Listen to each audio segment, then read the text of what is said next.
We're at the Institute of the Constitution. I'm with Brian Rohrbough, and you were talking about the pro-life industry versus the pro-life ministry. That seems like a strong, inflammatory statement, but it's important, isn't it? What is it you're talking about when you bring that up? Well, when we look at industries, their primary concern is their own survival. And with the pro-life industry, they oppose things that could end abortion. And so they raise a lot of money, they have big salaries, they don't do anything to end abortion that's meaningful, and most of the time what they do is harmful. And it seems to me that they operate like an industry, not a ministry that loves children, that wants to end abortion. They have found something that provides them an income, provides them a political power seat, and they're afraid of losing it. And it's a conflict of interest. And as far as one of the things that you brought up, which was, I'm sure, powerful to many who are listening, is the impact of the schools. And you responded to Day Gardner, and you said that we're not just partially responsible to our children, what happens to them in these schools, we're fully responsible, aren't we? We absolutely are. And we can study the Bible and we can learn that parents are absolutely responsible for their children and their children's education, and specifically fathers. We don't have the right to undermine the teaching of God by putting our kids in a pagan school and then pretend that the schools are good. And I did it. My son's dead because of it. But many other people's children are destroyed in the schools systematically. And this has eternal consequence. Because if you can steal the belief of God away from small children, it's likely they will never return. And you're with the organization now, Americans' Right to Life, and you were previously with Colorado Right to Life. Obviously something happened there. What can you tell the people about that? Well, I was the president of Colorado Right to Life first. I am now the current president of American Right to Life. But when I was with Colorado Right to Life, we were an affiliate of National Right to Life. And as soon as I became president, I challenged them for their immorality and for the wicked laws they were promoting. And then when the partial birth abortion ban was ruled upon, and they were celebrating and saying that they saved lives, we exposed them with full-page newspaper ads at the brutality of the ruling that never had the ability to save even a single life.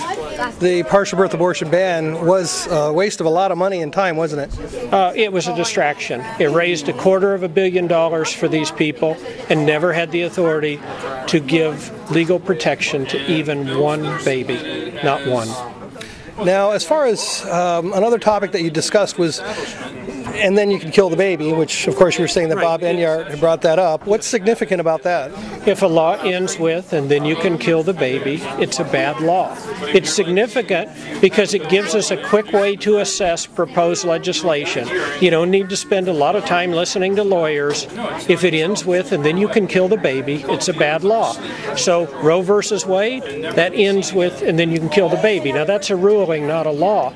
But 17 states, before Roe was ruled on, had passed laws that allowed the intentional killing of innocent children. And those laws end with, every one of them, and then you can kill the baby. And then it helps us evaluate pro-life laws. Because if we have a law that says wait 24 hours, and then you can kill the baby, that's a bad law. Because it endorses abortion. It says abortion's fine as long as you follow our rules, wait 24 hours and you can kill the baby. It's immoral, it's wrong, and it's self-defeating. You can't end abortion by approving of abortion in some cases.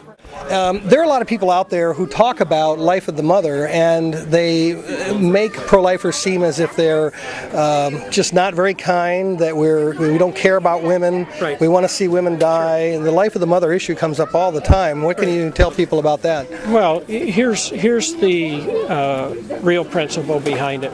You don't need a law that says that you can kill a baby if his mother's life is in danger, unless your goal is just to kill the baby. The reality is, in medicine, as long as we're treating two people and our goal is to give them the best treatment we can, we've never been able to guarantee they'll all live. Some people are going to die. The concept is we're treating these people and caring for them and giving them the best treatment we can.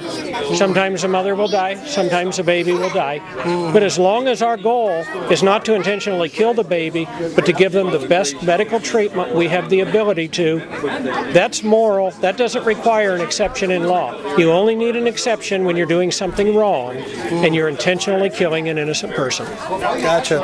Well, we have a couple of kids here behind us, and I absolutely loved having them in this. And for those of you out there who might think that these children were a distraction to this, why don't you tell us a story about these children? Well, these are my kids, Rachel and Isaac, and they are one of God's greatest blessings that I've ever received. And we adopted both of these guys, I think it's been about 4.5 years ago. And I think it's about 4.5 years. And they're the light of my life. Okay. How long ago was it? 100 years? 100. 100. I think it was 5. 5. Okay, well he's closer. He's closer, yeah. Children are wonderful, aren't they? Yeah, children are a blessing from God. Well, thank you, Brian. I appreciate your time. Thank you. I look so tiny in the camera. Okay.